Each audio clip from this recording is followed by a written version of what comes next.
안녕하세요. 저는 그 숭이여대 비서행정과에 근무하고 있는 김우정입니다. 그래서 오늘 그 강의 주제는 시니어 부부를 위한 생활 설명서 이런 내용을 가지고 여러분과 함께 저의 지식을 공유하도록 그렇게 하겠습니다. 우선 저는 제 자기소개를 잠깐 해야 오늘 그 강의가 쉽게 진행이 될 수 있기 때문에 제 여태까지 살아온 그런 성적표를 잠깐 공유하도록 하겠습니다. 저는 지금 현재 2년 전부터 숭이여대에서 근무를 하고 있고요. 그 전에는 여러분들이 잘 아는 명품 브랜드 C 브랜드의 한국 법인에 25년 동안 근무했습니다. 그래서 CFO로 재무 담당 최고임원으로 근무를 했습니다. 그 전에는 우리나라 아주 주요 그룹 3대 그룹 중에 하나죠. S그룹의 미주 지사에도 있었고요. 한 10년 정도. 그래서 제가 직장 생활을 무려 36년째 지금 하고 있습니다. 그래서 제 이력서에 공단이 한 번도 하루도 없습니다. 그래서 이 일은 제 아내 때문에, 모든 게 제 아내 때문에 이런 제가 있지 않았나 그렇게 생각이 되고요. 저는 이제 공부도 조금 했고요. 그다음에 이제 공군장교로 근무를 했습니다. 요새 젊은 분들이 보시면 이해가 전혀 안 가시겠지만 저는 공군장교를 4년 동안 근무했습니다. 그래서 지금도 북에서 무슨 일이 있으면 갈 의향이 있지만 너무 연식이 오래돼서 오지 말라고 그렇게. 그리고 저희 취미나 일상생활이나 이런 거 이제 오늘 여러분들하고 같이 얘기를 할 거고요. 그래서 괜찮아요? 네. 네. 여러분들도 인생의 장기 계획을 세우시죠? 인생 장기 계획 세우죠. 저는 매년 세웁니다. 매년 세우는데 그 계획이 이제 우선 첫 번째로는 자산 관리. 그래서 부동산을 얻다가 더 살까? 어디를 세를 줘서 조금 더 풍요로운 노후를 즐길까? 이렇게 또 자동차는 어떤 걸 살까? 냉장고가 요새 양무정이 이런 게 나왔는데 어떻게 할까? 이런 계획을 세우고요. 또 하나는 이제 경력 관리. 저도 이제 여러 번 커리어를 바꿨는데, 경력을 바꿨는데, 지금은 이제 대학에 있지만요. 이제 그전에는 회사 생활도 오래 했고, 이제 이 대학을 마치면 어떤 일을 해야 할지도 또 계획을 하고 있습니다. 다른 분들이 보시면, 야, 너는 지금 굉장히 나이가 많은데 대학 끝나고 집에 있지 그러느냐. 근데 제 인생 철학은 무덤에 갈 때까지 계속 일한다. 아내와 일정 시간 떨어져 있어야 한다 하는 게 제 원칙입니다. 그게 제 원칙이고요. 또 하나는 이제 건강 관리. 그래서 여러분들이 보시기에 체형이 괜찮죠? 네. 제 연식에 비해서 체형이 괜찮은데요. 이렇게 매일 새벽 5시에 일어나서 운동도 하고 또 자기 관리도 하고 이런 건강 관리도 열심히 하고 있습니다. 그래서 그 중에서 제가 가장 중요하게 생각하는 게 가정 관리입니다. 그래서 가정 관리는 우리 아내하고 나하고 어떻게 살까, 자식들하고 어떻게 살까, 부모님은 어떻게 공양을 할까, 친척 친지들하고는 어떻게 관리를 할까. 이제 그런 게 제 인생의 주제이기도 하고 또 새로운 젊은 세대, 영 제너레이션에 대한 저의 의무라고도 생각합니다. 그래서 그 일환으로 여러분들하고 오늘 좋은 시간을 가져보려고 그러는데요. 제가 사실 TV에 이렇게 나오고 이렇게 하는 게 처음이라 굉장히 오늘 떨리기도 하고 굉장히 그렇게 떠오는 것 같진 않죠? 네. 제가 봐도 별로 떠오는 것 같진 않아요. 근데 그래서 인생 장기 계획을 이렇게 보면 예전에는 취업하고 결혼하고 출산하고 주택을 마련하고 자녀들 출가 보내고 은퇴를 하면 본인이 의도하든 안 하든 큰 시간이 가지 않으면은 대개 돌아가셨어요. 근데 저희는 은퇴한 다음에 이제는 앞으로 20년, 30년, 40년 더 오래 살거든요. 근데 그쪽을 계획을 안 하고 사는 거는 굉장히 무의미한 삶을 오래 사는 그런 일이 되거든요. 그래서 우리는 이런 데 대한 계획을 잘 세워야 되는데 건강 관리도 중요하고 경력 관리도 중요하고 자산 관리도 중요한데 이 모든 인생의 관리의 가장 중심에 가정관리가 있다. 저는 그렇게 생각을 합니다. 어떤 분은 야 사내놈이 무슨 뭐 가정을 뭐 어떻게 하고 이렇게 말씀하시는데 천만의 말씀이에요. 그래서 그게 왜 천만의 말씀인지 오늘 짧은 시간이지만 여러분들하고 저하고 같이 아는 걸 공유하고 또 같이 느껴보도록 그렇게 하겠습니다. 그래서 지금 그 뉴실버라고 이제 저도 이제 뉴실버에 들어가는데요. 여러분들 대개 그 생년이 이 정도가 되십니까? 베이비 부모 세대세요? 1953년부터 64년생 사이세요?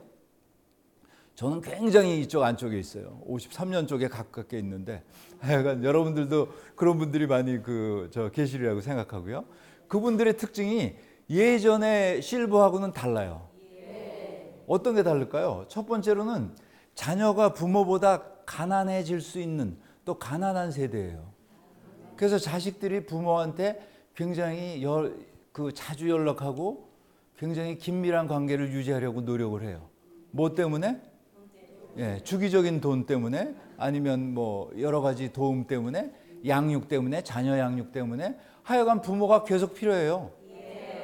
전에는 대개 출가 외인이라고 결혼하면 그만이었잖아요. 빠이빠이 그러면 그 다음엔 근데 지금은 무덤에 갈 때까지 계속 손잡고 엄마 같이 가 아빠 같이 가 이렇게 되죠. 왜냐하면 엄마하고 아빠가 나보다 돈이 많은 경우가 많으니까요. 그죠? 그런 게 있고요. 또 하나는 부모들도 저희들도 우리 둘이 살아야 될 시간이 20년, 30년, 40년 이렇게 있어요. 본이든 본이 아니든. 우리가 죽고 싶어도 의사들이 그냥 안 둬요. 계속 살려놓고 계속 뭐 여러 가지 그 보장 제도가 여러분들을 돌아가시지 않게 만들거든요. 그럼 우리는 그 20년, 30년을 어떻게 행복하게 살아야 되거든요. 근데 그거를 생각 안 하고 정처 없이 살다 보니 이거는 곤란하잖아요. 그래서 그런 부분을 오늘 같이 얘기하도록 그렇게 하겠습니다. 그래서 전에는 자녀가 우선이었어요. 야, 나는 그냥 죽어도 여한이 없다. 니들 둘만 잘 되면 천만의 말씀입니다. 저희가 잘 살아야죠.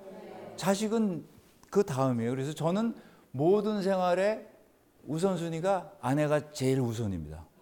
그래서 그 아내가 우선인 거를 저는 굉장히 체계적으로 학문적으로 였다가 제가 오늘 제시를 하고 있는데요.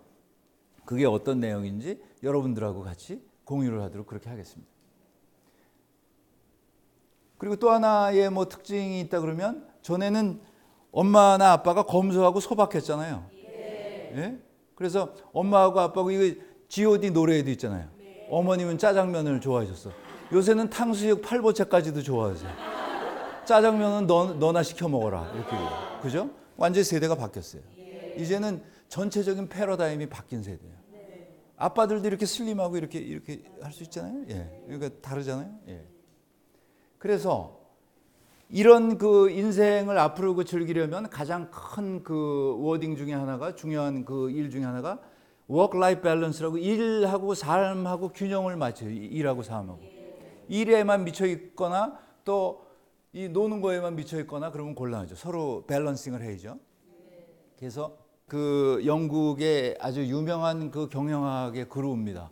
찰스 핸디라는 사람은 삶을 이렇게 포트폴리오를 이렇게 그러니까 구성을 일이 한 반 150일, 공부를 한 100일, 가정이나 휴일이나 여가의 90일, 자원봉사의 25일 이런 식으로 하는 게 가장 최적한 밸런싱이다. 이렇게 그 얘기를 하고 있고요. 그래서 시간 관리를 일, 운동, 명상, 휴식 이거를 잘 그 균형 맞게 이렇게 해야 된다 하는 게 그의 그 주장이었고요. 그래서 진정한 경쟁력을 가지려면 시간을 투자 포트폴리오처럼 시간 관리를 잘해야 된다 이렇게 되어 있는데 사실 저희 같은 베이비 부모나 이쪽 실버 세대가 보면은 노는 시간이 너무 많잖아요. 그죠? 어떻게 놀아야 될지 지금 모르는 그런 그 시간이 있으니까요. 그래서 그 시간을 잘 관리하는 게 우리의 그 삶의 한 목표가 될 수 있고요. 또 요새 그 가장 큰 그 화두 중에 하나가 역시 이 워라벨이라고 이렇게 얘기를 하는데요. 계속 그 일과 삶의 균형이죠. 그래서 저희 때는 저희 옛날 직장에서 이런 일이 있었어요. 근데 저는 사실 연식이 좀 돼서 80년대에 직장 생활을 했는데 그때는 저희 본부장님이 이런 말씀을 하셨어요. 야, 오늘 우리 집 이사 가는데 금년에 3번째야 벌써. 어느 집으로 가는지 난 몰라. 이따 전화 오면 글로 가야 돼. 왜냐하면 어머님은 자산관리의 책임자였거든요. 그러니까 어머님이 집 사면 집값은 오르고 또 다른 집으로 가면 또 돈이 생기고 나는 봉급만 갖다 주면 끝이에요. 그 다음에 나는 일만 열심히 하면 되는 거예요. 그땐 그랬어요. 야, 내 103동이라 했는데 105동이더라 우리 집 간 거. 그런 일이 생겼거든요. 그게 현실이었어요 매일. 근데 지금은 그런 시대가 지났죠. 그리고 그때 회사에서는 모든 게 회사에서 한다 그러면 다 익스큐즈가 됐어요. 다 용서가 됐어요. 회사에서 곤두면 아무런 적이 없는 거거든요. 끝이거든요. 그러니까 회사 우선의 그런 일이었고요. 근데 이젠 세상이 완전히 바뀌었어요. 회사에서 세탁까지 해줘요. 세탁까지. 아침, 점심, 저녁은 물론 부부 애까지 봐줘요. 애까지. 이런 그 워크라이프 밸런스나 일과 삶의 균형을 맞추지 않는 회사는 같이 일하기 어려운 거예요. 그런 회사가 점점 인기가 없어진 거죠. 그래서 직원 채용 시에 가족관계를 고려해서 부부 동반 식사도 하고, 왜냐하면 부부 관계가 원만하지 않은 그런 직원은 뽑으면 곤란하거든요. 특히 임원이 되거나 여러 사람을 그 같이 일을 하거나 리더로서 일을 할 때는 가족관계, 그 부부관계가 가장 큰 요소 중에 하나입니다. 지금 주요 그룹의 임원을 선정하는 그 가장 큰 요인 중에 하나가 가정관리예요. 가정을 제대로 못 끌고 가는 사람은 회사를 잘 끌고 가겠어요? 그게 어렵습니다. 옛날엔 끌고 갔어요. 가정이 엉망인데 회사에 나와서만 잘하면 됐어요. 근데 지금은 그러면 머릿속이 복잡해서 회사에서 일을 못해요. 회사에서 계속 딴 데만 보고 있거나 계속 핸드폰을 하고 있거나 그럼 그 사람은 가정에 문제가 있는 거예요. 그런 일이 생기는 거죠. 그래서 일 중독 현상을 보이는 사람들이 있어요. 일 중독. 회사에서. 여러분들 이제 회사 생활을 많이 안 해봤으니까 그런 일이 없겠지만 저희 때는 일 중독에 걸린 사람들이 많아요. 어떤 사람들은 경제적으로 여유가 있는데도 그냥 일해, 그냥 일. 집에 가는 걸 두려워해. 예, 집이 무서워. 회사가 편해. 그래서 일요일 날도 회사에 가고 일요일 날도. 그건 곤란한 거죠. 그러니까 평소부터 밸런싱을 맞춰서 가정과 직장을 잘 꾸려가지 않으면 나중에 직장 생활에서 은퇴를 하면 그 다음에 가정 생활에 연결성이 없어진다 이런 말씀이죠. 그게 일 중독의 아주 그 전형적인 그런 그 패턴 중에 하나예요. 쉴 때보다 일할 때가 더 편해. 나는 일이 더 좋아. 나는 그런 사람은 진짜 이해가 안 가요. 노는 게 더 좋죠. 뭐 일이 더 좋다 그런 사람이 어디 있어요. 네. 그 다음에 일이 잘 안 되면 심한 열등감에 빠지는 사람. 네. 일은 잘 될 때도 있고 안 될 때도 있는 거예요. 그리고 회사 일이 어려운 일도 있고 쉬운 일도 있거든요. 근데 그 일로 자기 승부를 거는 거는 너무 좀 뭐라 그러나요? 좀 우둔하고 무지하고 그런 거죠. 세상을 살다 보면 아주 평탄한 길을 갈 때도 있고 울퉁불퉁한 길을 갈 때도 있고 그런 그 밸런싱이 있는 거죠, 다.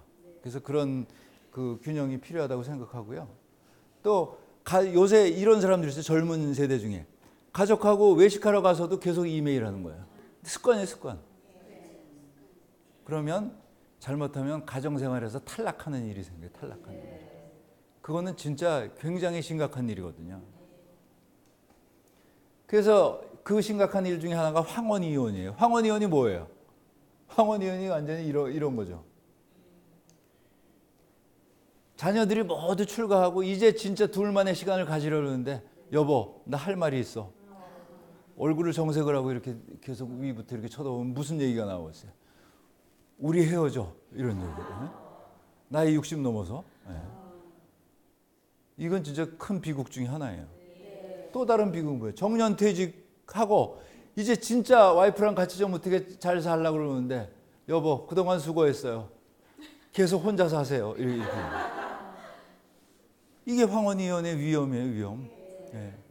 그건 너무 불행한 일이죠. 황혼이혼의 비율이 이렇게 점점 올라가고 있는 그런 추세고요. 그래서 황혼이혼에 뭐 예방법이 있고 뭐 여러 가지 뭐 너무 그 가치 있는 시간을 하지 말아라. 근데 그게 굉장히 중요한 것 같아요. 저도 아내하고 사이가 좋지만 계속 오래 있으면 아내가 저를 스캔하기 시작해요. 위부터 아래까지.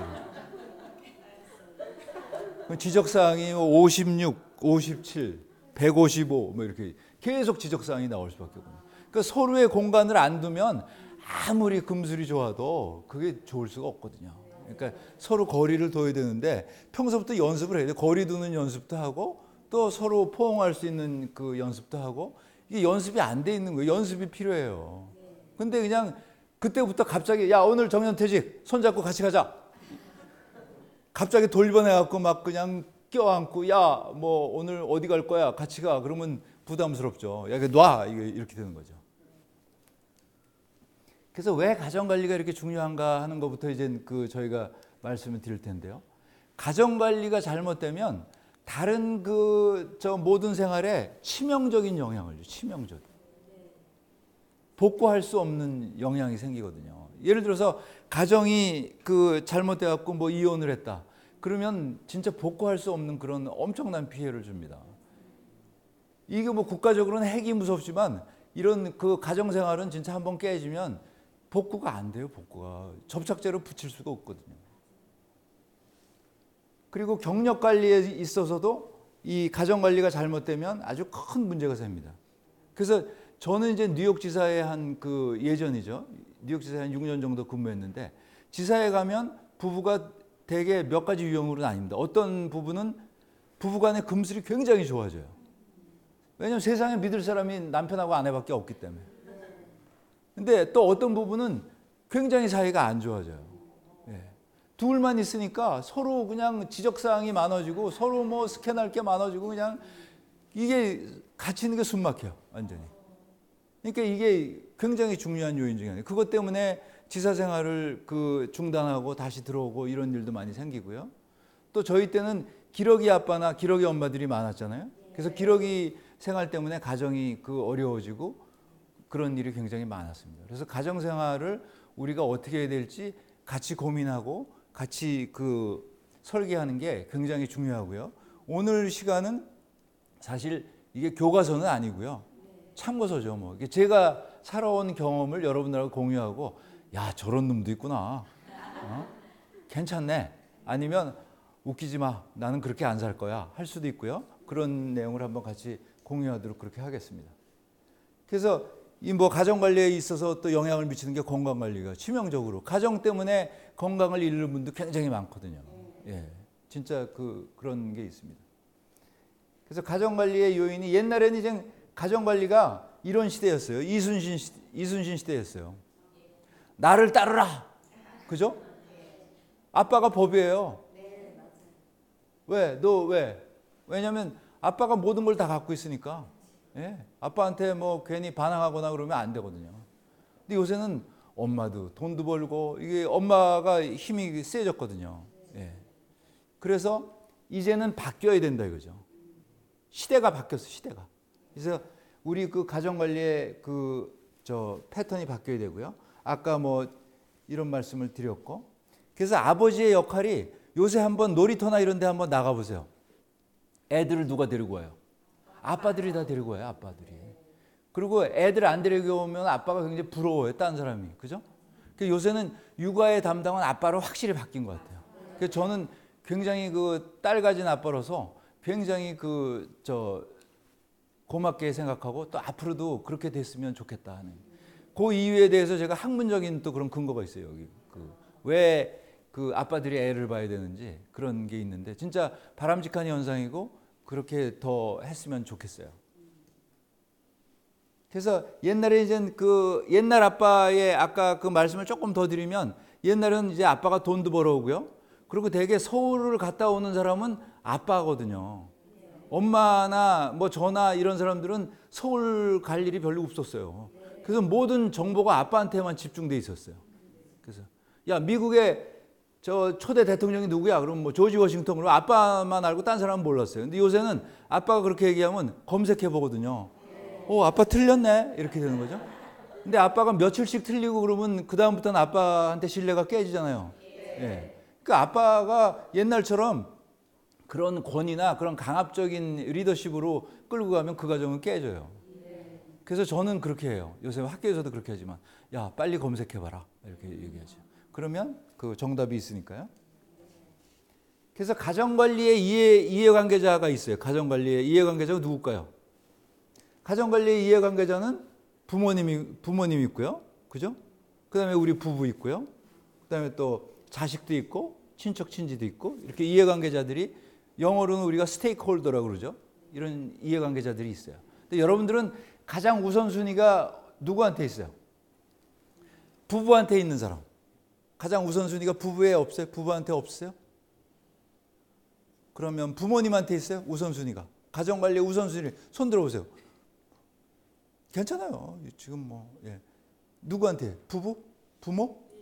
부모? 부모요? 예. 다시 부부. 부부한테 2명밖에 없어요. 이거 큰일인데. 또 자식. 자식한테 있어요. 그럼 누구한테 있어요? 아무것도 없는 사람은. 저는 우선순위가 이제 뭐 여러 유형이 있는데요. 정답은 아니에요. 저는 부부한테 있어요. 최우선순위 부부한테 있죠. 무슨 소리예요? 근데 이렇게 부부한테 있다고 손드는 비율이 거의 10% 정도밖에 안 되는 건 굉장히 저한테 충격적인 거예요. 부부한테 있죠. 당연히. 왜 부부한테 있나 한번 보죠. 그래서 가정관리의 그 가장 그 기본적인 정신은 가까운 사람한테 잘해야 돼요. 가까운 사람한테. 그 멀린 사람한테 힘을 키고 다니는 사람들이 많아요. 그죠? 밖에 나가서는 잘하고 남의 집 아내한테 잘하고 자기 집 아내한테는 막하고. 그런 바보 같은 사람이 어디 있어요. 또 가까운 사람한테는 마음의 상처를 막 줘. 이렇게 보면. 그리고 지가 상처 준 줄도 몰라요. 칼로 막 이렇게 긋고 다니니까 모른다고 저 사람은. 나만 이렇게 가다 보니까 여기 피 났네 이렇게 되는 거예요. 이거 굉장한 문제예요. 저쪽에서 상처 난 것도 모르게 생각하는 거. 그게 굉장히 큰 문제예요. 가까울수록 예의를 갖춰야 되거든요. 근데 가까울수록 상대방을 여기 이런 책도 있어요. 엄마를 여기 이런 책 있죠? 딸은 엄마의 뭐 감정 쓰레기통이 아니다. 그 반대의 경우가 많아요. 딸이 엄마를 감정 쓰레기통으로 알아갖고 엄마한테 막 얘기하는 거예요. 그래서 저는 제 아내를 가끔 위로를 해주는 게 저희 딸들이 자기 어려운 일을 다 얘기하죠. 저도 얘기하죠. 그 와이프는 어디다 풀겠어요? 그 와이프는 저한테 풀어요 다시. 감정의 배출구가 있어야 될 거 아니에요. 근데 완전히 뭐 가족이 그 감정의 배출구가 아니거든요. 가족도 예의를 갖춰서 서로 열과 성을 다해서 서로 사랑해주고 서로 아껴줘야 돼요. 그렇지 않으면 가정관계 깨진다니까요. 근데 우리는 야 뭐 와이프가 뭐 집에서 그것도 안 해? 뭐 완전히 그거는 곤란하죠. 그래서 거기에 대해서 우리가 심각하게 생각해보고 앞으로의 30년을 설계한다 이런 얘기예요. 그래서 저는 이제 먼저 지금부터 앞으로 이제 드릴 말씀이 부모님하고 장모님하고는 어떻게 할까? 자녀들하고 어떻게 할까? 근데 가장 저는 키가 부부이기 때문에 오늘 저의 뭐 강의는 뭐 부부고요. 근데 일단 부모님하고 장모님한테는 어떻게 해야 될까 하는 걸 제가 그 같이 여러분들하고 공유를 하겠습니다. 그래서 그 부모님하고 장모님한테는 의사소통 창구를 아내를 통해서 해야 돼요. 아내를 통해서. 이게 의사소통 창구가 복수가 되면은 서로 이게 잡음이 생기거든요. 그리고 이 사람 얘기 다르고 이 사람 얘기 다르면 곤란하거든요. 그래서 대변인 제도가 있는 거예요. 그래서 장인 장모님이나 시아버지 시어머니한테는 대변인을 통하지 않고는 얘기를 안 해요. 그 저는 무슨 야 그거 어떻게 생각하냐 그러면 제 아내에게 물어보십시오 이렇게. 우리 대변인이 있으니까 대변인한테. 그 내가 할 얘기가 있으면 대변인한테 얘기하고. 그래야 이게 다 정리가 돼서 전체적인 우리 가정의 의견이 되거든요. 그렇지 않으면 점점 이 노이즈가 많이 생깁니다. 소음이 많이 생기거든요. 굉장히 중요한 얘기예요. 근데 그거를 야 뭐 내가 생각하기엔 안 그래요. 우리 아내가 얘기하는 건 나하고는 달라요. 이거는 완전히 가정 관리가 깨지는 거예요. 깨지는 소리가 막 나는 거예요. 그게 가장 큰 요소 중에 하나고요. 그 다음에 친가하고 처가를 구별하는 거는 자살행위예요. 자살행위. 그런 사람 있잖아요. 월 친가에 100만 원, 처가에 50만 원. 할복하는 거의.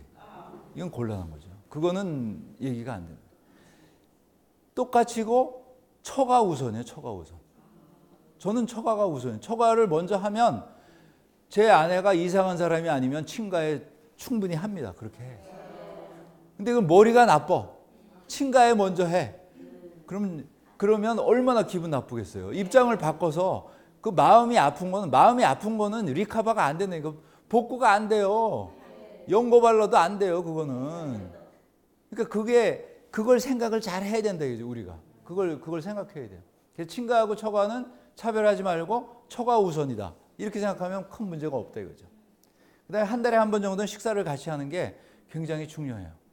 저는 뭐 어제도 우리 오장동 냉면집에 이제 저희 장인어른하고 장모님하고 이렇게 모시고 갔다 왔는데, 점점 이제 뭐 연세가 많으시니까 80대 뭐 중후반 이렇게 되시니까 힘드시고 그러지만, 그럴 때 식사를 한 번씩 이렇게 하는 게 굉장히 중요하고요. 그런 식사를 같이 하는 게 굉장한 의미가 있어요. 뭐 자식이고 아내고 밥을 같이 먹는다는 게, 그래서 식구잖아요, 그죠? 예, 같이 식사를 하는 게 큰 의미가 있습니다. 또 쇼킹한 뉴스를 하나 말씀드리면, 어제 그 냉면값을 저희 아버님이 내셨어요. 평생 대부분 내가 내는데, 제가 내는 거 처남하고 우리가 n분의 1 하는데, 이렇게. 하여간 우리 아버님이 내셨다는 그 즐거운 소식을 말씀드리면서, 또 이제 가장 어려운 문제가 고부간의 문제잖아요. 드라마에 제일 많이 나오잖아요. 그죠? 예, 최고 드라마 소재. 누구나 다 아는 문제. 예? 해법이 없어요. 고부간의 해법이 어디 있어요? 그죠? 해법이 없고. 또 우리나라 제일 어려운 문제가 뭐예요? 교육 문제 아니에요? 교육 문제보다 더 어려운 문제가 고부간의 갈등이에요. 예. 고부간의 불일치가 일어났을 때는 아내하고 상의해야 돼요. 아내하고. 예. 근데 그게 안 되더라고, 그게. 근데 저는 굉장히 유리한 조건을 갖고 있어요. 저는 대학교 때 어머님이 돌아가셨거든요. 그러니까 이제 그런 것도 있지만, 지금 어머님이 계신 분들도 그런 고부간의 갈등을 해소하기 위해서는 조금 어렵지만, 아내 대변인을 통해서 커뮤니케이션을 하고 의사소통을 해야 된다, 이거죠. 그게 안 되면 이미 첫 번째 스텝을 잘못 간 거예요. 그 다음에 소식을 전할 때는 진짜 심사숙고해서 생각해야 돼요. 요새 애들은 안 그렇더라고요. 이렇게 하고, 엄마, 내가 어저께 말이에요, 내가 넘어져 갖고 완전히 그냥 이 온몸이 이상하게 됐어요. 근데 그 다음에 또 한 30분 있다가, 이제 괜찮아요. 병원 갔다 와서 괜찮아요. 그러니까 그런 거는 조금 생각하고, 저 부모님이 어떻게 생각하실까도 좀 시간을 두고 조금 이렇게 얘기를 해야 되는데, 그냥 거의 현지 중계, 동시 중계로 이렇게 얘기를 하니까 아주 부모 역할하기도 어렵잖아요. 그러니까. 네. 그래서 그런 거는 좀, 근데 뭐 저도 제 자식을 제 마음대로 못 하니까 이런 말씀을 드릴 입장이 있는지 잘 모르겠어요. 쉽지 않죠. 그리고 매월 용돈을 드리고, 그죠? 때때로 이제 선물을 드리는데, 이거는 두 가지 설이 있어요. 선물을 왕창 하나를 크게 드리는 게 좋다. 아니면은 잘잘이 조금씩 드리는 게 좋다. 어떤 게 더 좋은지는 개인 스타일에 따라서 다른 것 같아요. 그러니까 본인들한테 한번 여쭤보세요. 어떤 걸 더 좋아하시는지. 하여간 캐시를 좋아하시는 거는 망고불변의 진리인 것 같아요. 특히 세월이 갈수록 물건을 사드리면 취향이 안 맞아갖고 갖다 버려놓는 게 많아요. 저는 제가 보기에 이거 굉장히 멋있는 옷인데 사다 드렸는데 가보면은 어디다 놨는지도 몰라. 사줬지, 있어. 꺼내봐요, 그러면. 있어. 그게 끝이에요. 그죠? 그래서 그거보다는 캐시가 중요하다. 근데 있어야지. 자식, 양육의 어려움. 진짜 양육의 어려움인 것 같아요. 자식 문제는 뭐, 저는 이제 큰애는 시집가고, 둘째도 이제 지금 뭐 미국에서 MBA를 하고 있지만, 둘 다 이제 30대 중반 뭐 이렇게 됐지만요. 애들하고 제가 1년에 즐거운 시간이 예전에 보면 1년에 한 1시간 정도. 여러분들은 많죠? 여러분들은 많기를 바랍니다. 평소에는 별로 없어요. 애들하고 즐거운 시간이 어떤 때세요? 애들하고 즐거운 시간. 제 경험을 보면 애들이 즐거워하는 시간은 맛있는 거 먹을 때. 맛있는 거 먹을 때 한 10분? 20분? 그때예요. 그거 다 먹으면 끝이에요. 그 다음에. 네. 그래서 애들한테는 일단 기대 수준을 낮춰야 돼. 기대 수준을. 기대 수준을 높인 사람 있죠? 나 우리 반에서 1등 했어요. 그러면. 야, 전교 1등, 전교에서 몇 등이야? 이렇게, 그죠? 그 완전히 그건 뭐 리듬 깨는 거죠. 그러면 야, 너 잘했다. 진짜 내 딸이다. 이래야 되는데 전교에서는 몇 등이야. 전국에서는 뭐 이런 거 아주 거의 죽이는 거지. 2번 죽이는 거. 다른 집 애랑 비교하면 안 돼, 이렇게. 그죠? 그리고 기다려줘야 되는데 기다리기가 참 어렵죠. 그것도 먼저 사주게 되고. 예? 그러니까 기다려줘야 되는 게 굉장히 중요한 것 같아요. 그래서 때로는 결핍이 큰 교육 중에 하나인 것 같아요. 좀 없어야 굉장히 좋은 것 같아요. 저는 예전에 제가 하숙을 했거든요. 하숙을 하는데 하숙집에서 가장 저의 큰 어려운 점의 하나가 소풍날 김밥을 안 싸죠. 소풍날도 이 단무지하고 멸치 이걸 사주거든요. 근데 그때 굉장히 그게 가슴이 아팠어요. 야, 내가 앞으로 애 가지면 우리 애들은 맛있는 걸 사주리라 이렇게 생각을 했는데 그런 결핍이 오히려 제 생에 큰 도움이 되는 거예요. 근데 그거를 엄마 아빠가 좀 참아줘야 되거든요. 그러니까 엄마 아빠가 안 참아주려면 어디 도시락집 가갖고 최고 도시락 사갖고 가서 갖고 와서 먹이는 거죠. 근데 때로는 애들한테 결핍을 제공하고 또 결핍을 좀 참아주는 게 굉장히 중요해요. 애한테. 네. 그래서 어떤 장폴 사르트르 같은 사람이 이런 얘기도 했대요. 아버지가 아들에게 줄 수 있는 가장 큰 선물은 일찍 죽는 것이다. 이런 얘기. 근데 의외로 일찍 아버님이 돌아가시거나 어머님이 일찍 돌아가신 사람 중에 훌륭하게 된 사람들이 많아요. 네. 근데 일부러 그러시려는 건 아니고요. 하여간 그렇다는 얘기죠. 그래서 자식을 망치는 지름길이 완벽주의. 특히 이게 스카이 이렇게 좋은 학교 나온 아빠가 그런 일이 많아요. 야, 나는 안 그랬는데 말이야. 근데 저는 그 반대였거든요. 학교 그냥 간신히 졸업하고 그러니까 애들이 야, 넌 나보다 정말 낫다. 최고야. 그러니까 애들이 좋은 학교 가더라고요. 야, 나는 진짜 너만큼 공부하면 정말 원이 웃겠다. 네가 내 꿈을 실현해 주는구나. 이렇게 얘기해 주면 되는 거죠. 아이를 소유물로 생각해 갖고 부모가 원하는 대로 이렇게 하는 거, 그거는 뭐 안 돼요. 하려고 해도 안 돼. 그거 언젠간 폭발해요. 그리고 이제 아이들을 통해서 자신의 열등감을 보상하려고 하는 사람. 그죠? 야, 아빠처럼 되면 안 돼. 그러면 안 돼요. 그거는 별로 바람직하지 않아요. 남의 이목을 최우선시해서 내가 너 때문에 창피해서 뭐 옆집 철수는 전교 1등이고 뭐 이런 얘기하면 안 된다 이거죠. 그래서 가장 큰 일은 양육이 엄마만의 몫이 아니거든요. 아빠가 적극 같이 해야 돼요. 아빠가 모든 의사결정에 참여하고 또 애들이 어떤 처해 있는 상황을 잘 알고 있어야 돼요. 엄마만 마음대로 하면 안 돼요. 그럼 나중에 야, 네가 해서 그랬잖아. 이건 말이 안 되는 거예요. 그러니까 아빠가 적극적으로 양육에 같이 참여해야 된다. 이런 말씀을. 그래서 전 세계에서 이런 질문을 하는 사람은 우리나라밖에 없다는 거예요. 우리 애가 반에서 1등 했으면은 반에서 뭐 A를 받았다 그러면 A가 몇 명인데? 그건 왜 따져? A면 A지. 그냥 칭찬을 해야죠. 그걸 못 하는 거예요. 그걸. 그래서 저의 자식에 대한 투자 원칙, 생활 원칙은 교육에 대한 투자는 가능하면 아끼지 말자. 네. 그래서 제가 둘째가 우리나라 S그룹에 있었는데 제가 MBA 가라고 그랬어요. 내가 대주겠다. 네. 자식한테는 과감하게 투자를 해야 돼요. 나중에 재산으로 남겨줘봤자 뭐 걔가 어떻게 하겠어요. 필요할 때 써야죠. 그래서 과감한 투자가 필요하고요.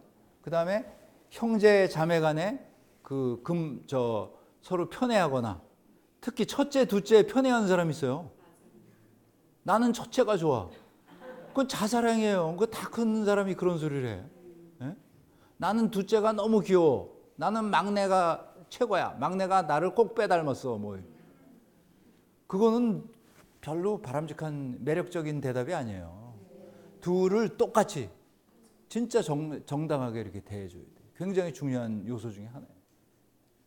그리고 한 달에 한 번씩 뭐 외식을 하고 이렇게 되는데 아빠의 역할이, 저는 엄마의 역할은 잘 모르니까 내가 엄마가 아니니까 아빠의 역할이 유머의 공급자가 돼야 돼요. 애들한테. 애들을 웃길 수 있는 사람이 돼야 돼요. 애들이 아빠가 얘기해서 웃는 그런 그 대상이 돼요. 제가 자랑할 수 있는 건 애들이 저희 초등학교 다닐 때 제가 가끔 가다가 밥 먹다가 이제 웃기는 얘기를 하고 그러면 그 식탁 밑으로 다 쓰러져서 와이프하고 애들하고 이렇게 가는 몇 번 그 뇌진탕에 걸릴 뻔한 그런 거 있어요. 굉장히 제가 그런 자랑을 가지고 있습니다. 또 하나는 칭찬을 해야 되는데 사실 칭찬할 게 없잖아요. 집요하게 칭찬거리를 찾아서 칭찬을 해야 되는데 이런 거 칭찬하면 안 돼요. 야, 너 오늘 뭐 아침도 먹고 참 대단하다. 옆집 애들만큼이나 잘 먹는구나. 이런 칭찬은 하지 말고 집요하게 그 사람만 갖고 있는 칭찬을 해야 되고요. 또 하나는 걔가 없는 데서 해야 돼요. 애가 없는 데서. 애 친구 엄마나 애 친구나 딴 사람한테 칭찬해. 딴 사람한테. 우리 애를. 걔 앞에서 칭찬하면 효과가 별로 없어요. 그래서 가장 좋은 게 걔 엄마 친구들이 우리 집에 왔을 때 그때 칭찬해. 애는 지방에 있잖아요. 근데 걔가 그 방에 안 있어요. 벽에다 대고 이러고 있거든요. 그때 칭찬해야 돼요. 야, 우리 애는 진짜 나는 우리 애처럼 착한 애는 처음이야. 이런 걸 거침없이 여러분들의 연기력을 10분 발휘해 갖고 해요. 자, 지금 오늘의 하이라이트 이제 부부 생활의 원칙이에요. 부부 생활의 원칙의 가장 큰 거는 이겁니다. 아내는 승부의 상대가 아니에요. 아내한테 이기는 사람은 별로 의미가 없는. 아내한테 이기면 안 된다 이거죠. 아내가 이길 수 있는 기회를 줄 수 있는 게 가장 큰 지혜예요. 부부 생활에. 왜냐하면 세상 밖에 나가면 이길 놈이 셌잖아요. 얼마나 많아요. 근데 왜 집안에서 이기려고 그래? 집안에서. 그러니까 못난 사람이 집안에서 이기려고 그러는 거예요. 바깥에서 그런 사람이. 그래서 자존심은 쓸 데가 따로 있는 거예요. 근데 와이프한테 자존심을 써. 딴 데 가서 써. 딴 데 가서. 와이프한테는 무조건 져야 돼. 무조건. 그게 제 1원칙이에요. 제가. 그리고 또 하나는 저는 제 소득의 50%는 아내 것이다. 이렇게 생각해요. 그래서 지금도 뭐 그런 소비를 하고 있지만 모든 1,000만 원 이상 저희가 소비를 하는 거는 공동 의사결정을 하지만 그 아래는 본인이 의사결정을 해요. 근데 그렇게 하라고 그러니까 안 하더라고요. 다 물어보더라고요. 저도 물어보고요. 저도 쇼핑을 하면 제 아내가 옷을 고르거나 그럴 때는 제가 꼭 선정을 해줘요. 제가 언제나 골라왔기 때문에. 지난 30년을 그렇게 해왔는데 뭐 갑자기 그렇게 되겠어요. 그래서 옷가게나 이런 데 가면 앉아있는 남자들이 요새는 많아요. 근데 한 10년 전에 이럴 땐 저밖에 없었어요. 제가 선구자예요, 그쪽에. 그래서 아내의 쇼핑은 나의 기쁨이다. 그러니까 아내하고 쇼핑하려면 아내의 쇼핑 생리를 알아야 돼요. 쇼핑 생리가 제가 가장 큰 차이점을 발견한 게 아내가 만일에 옷을 사러 갔다면 옷을 사러 간 게 아니더라고 보니까. 백화점 전층을 쇼핑하는 거지 5층이면 5층을 쇼핑하는 게 아니에요. 그걸 모르고 야 했는데 가지가 아니야. 지금 시작. 서막에 서막. 이제 애국가 부르고 처음 이제 시작하는 거예요. 이제 영화 시작한 거야. 3시간이 지나도 지칠 줄 몰라. 그게 굉장히 중요한 거예요. 또 부부생활 원칙의 두 번째는 아내도 주부로서 직업인이에요. 직업인이 아내 같은 직업이 어디 있어요. 그래서 가족 관리자고 관계 관리자고 자산 관리자고 구매 관리자고 굉장한 노하우가 있어야 하는 직업인이에요. 아내가. 또 하나의 주부의 가장 큰 문제는 임기가 없는 거예요. 무덤에 갈 때까지 임기가 정년퇴직이 없어요. 정년퇴직이. 이거 굉장히 심각한 사실이고 남편들이 알아야 될 사항이에요. 또 하나는 휴무가 없어. 휴무가. 일요일 날이라고 밥 안 먹어요? 국경일 날도 먹죠? 어떤 날은 배 아파도 먹어. 일단 먹고 소화제 먹어. 뭐 이거. 때려주고 싶어 진짜. 안 먹어도 되는데. 그리고 보상이 없어. 보상이. 급여표를 받은 적이 있어요? 없잖아요. 이걸 알아야 돼. 이 학문적인 체계를 가지고 있는 거예요. 그래서 저는 와이프도 9 to 5다. 이제 너도 직장인이다. 연월차도 쓰고 국내 연수기회를. 그래서 제가 국내에 연수기회를 줄 수가 없어갖고 제가 C기업에 다닐 때 저는 해외 출장할 때 언제나 아내랑 같이 갔어요. 그래서 제가 회사 일 볼 때 아내는 바깥에 쇼핑도 하고 구경도 하고. 그러니까 나보다 더 많이 가. 파리나 이런 데 나보다 더 잘 알아. 네. 나는 회사에서 일만 했으니까. 그런 게 해외 연수 기회를 언제나 줬고요. 업무에 대한 보상을 저는 하고 있어요. 그래서 지금도 그 한 달에 일정 밝힐 수는 없지만 일정 수입을 아내 몫으로 해서 아예 띄워줬어요. 그래서 굉장히 프라우드하게 생각해요. 보면. 갑자기 딴 사람 보는 그 시각이 달라집니다. 오셨어요? 이렇게 됩니다. 근데 그게 그 혜택이 어디로 갔느냐? 저한테 와요. 저한테 옵니다. 그래서 본인의 그 브랜드를 높이기 위해서 자기 개발을 하고 퇴근 후에 주말 가서는 공동 수행을 하고요. 그래서 그 주말은 저희는 그 언제나 시간을 같이 보내요. 그래서 저는 주말 약속을 안 해요. 네. 주말에 저희는 그 안 본 영화가 없어. 거의 다 봐. 네. 책방도 가고 뭐 시장도 가고 그 둘이 맛집 먹방 여행도 가고 그렇게. 그래서 남편은 이렇게 지속적인 유머와 위트의 공급자고요. 유머를 공급하려면 자신감이 있어야 되고 인간에 대한 애정이 있어야 되고 솔직함이 없어서는 불가능하거든요. 그러니까 유머를 돈 많이 벌어오는 남편하고 따뜻한 웃음을 주는 남편하고 어떤 남편이 더 좋아요? 아니에요. 돈 많이 벌어오면서 따뜻한 남편이에요. 지속적인 감정 계좌를 축적을 해야 돼요. 평소에 잘해야지 갑자기 야 오늘은 잘하는 날 내일부터는 못하는 날 이러면 안 돼요.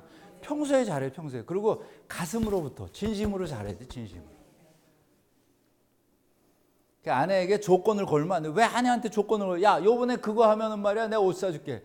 그건 아니야. 네, 조건 걸 필요 없어요. 근데 평생 동반자인데 무슨 조건을 걸어요. 서로 너무 좋은데. 네, 그런 거는 아니다 이거죠. 그래서 스킨십이 중요하고요. 그래서 저는 오늘 아침에도 와이프하고 이렇게 포옹하고 뽀뽀도 하고 여보 잘하고 와. 걱정하지 마. 아까도 또 오면서 또 차에서 전화도 하고 이렇게 그런 스킨십이 굉장히 중요한데 스킨십이 어느 날 갑자기 야 스킨십 할래? 이거 안 돼요. 평소에 제가 35년 됐거든요. 결혼한 지. 근데 계속. 그래서 때로는 좀 야단을 맞으려도 이렇게 그냥 계속 이렇게 해서 하고 있어요. 그게 또 하나 중요한 게 내가 스킨십을 하고 그렇게 하면 아내가 소중한 존재라는 걸 애들이 알아요. 애들이 엄마를 존중해야 돼. 리스펙트의 대상이 돼야 돼요. 아빠가 아니고 엄마를. 그러면 아빠는 자동 뻥으로 그렇게 해요. 왜냐하면 엄마가 그렇게 하니까. 내가 존중하는 사람이 존중하는데 그거는 뭐 얘기할 것도 없는 거죠. 저는 매일 전화해요. 그리고 점심에는 또 전화하고 저녁에 왜 전화하게요? 저녁에 뭐 먹나? 먹는 게 가장 큰 저의 또 거기 때문에 오늘 저녁 뭐 먹어? 나가서 사 먹자. 뭐 이렇게.